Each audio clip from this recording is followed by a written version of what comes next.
Charlie didn't move. The white-clothed man's eyes showed a glare, and he suddenly pointed to Charlie's eyeball. "This finger condenses his whole body's energy.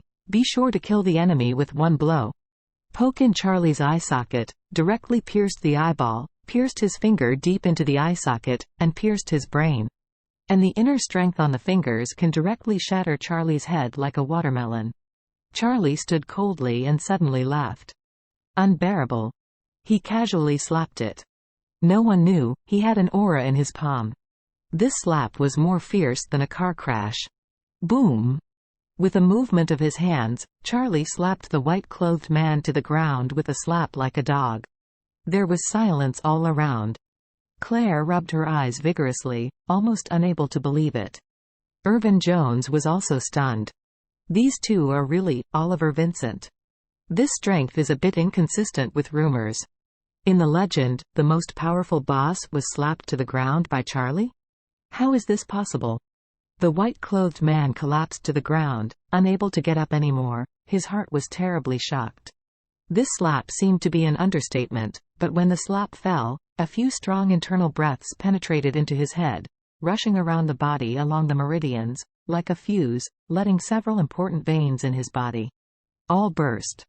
All the important veins in his body burst and all his skills have been lost. The white-clothed man was extremely shocked and screamed with great pain. Being able to possess such a hidden inner strength is simply unfathomable, and he can't see the details of Charlie at all. Even the first person in the Wu League already dominates the Nongguang area. It is impossible to have such a strong skill. And Charlie's skill is probably still above it. Where did this guy come from?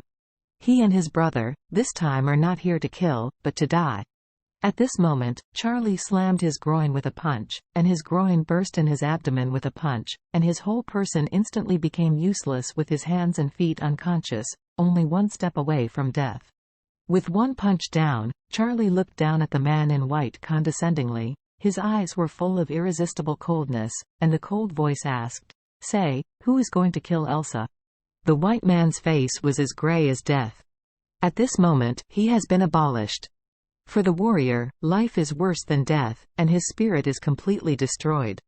He desperately said, "You kill me, let me die with dignity."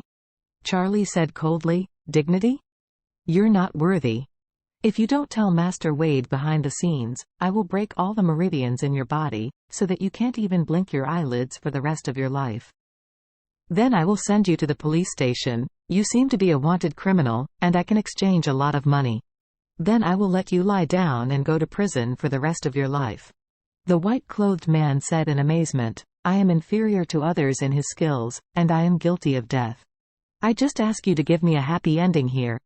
Charlie nodded. Say it, I'll give you a happy one." The white-clothed man hesitated for a moment and blurted out, "The employer is a cousin of Elsa. We must kill Elsa in Orus Hill to prevent her from living." Charlie nodded faintly. "If that's the case, then you can taste the death." With that said, Charlie used the technique to directly stun the white man to death. Elsa was shocked when she heard the words of the two of them. Is it her cousin who wants to kill her? Could it be that what happened at home? He didn't want to let her go back to Eastcliff alive. Isn't this too cruel? At this moment, Irvin Jones got out from under the car and noticed the white stone that Elsa had dropped earlier on the ground. He quickly picked it up, and when he was about to hand it to her, he was taken aback. "Miss, isn't this the stone of peace and wealth? Why is it in your hands?" Elsa was shocked and asked in surprise, "Do you know it?" Irvin Jones scratched his head and smirked. "I sold this stone to Mr. Wade. Later, he didn't know where he lost it. He ran up and asked me if I have the same stone. Unfortunately, there is only one stone in the world. Where is the second one? I didn't know it at this moment." Elsa couldn't believe it. Her chest was like something bursting open, and Irvin Jones's words kept echoing in her ears.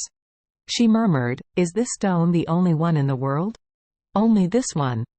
Irvin Jones said affirmatively, "There are no two identical leaves in this world, nor can there be two identical stones. I recognize that this stone is definitely this one and only this one." Speaking of this, Irvin Jones sighed. "Hey, it's a pity. I have never been able to find a similar stone for Mr. Wade since then.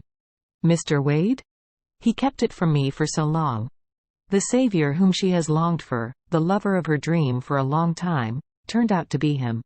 She actually fell in love with the good girlfriend's husband, Charlie. She was so desperate that she burst into tears. She couldn't help asking God, is there anything more ironic than this in the world?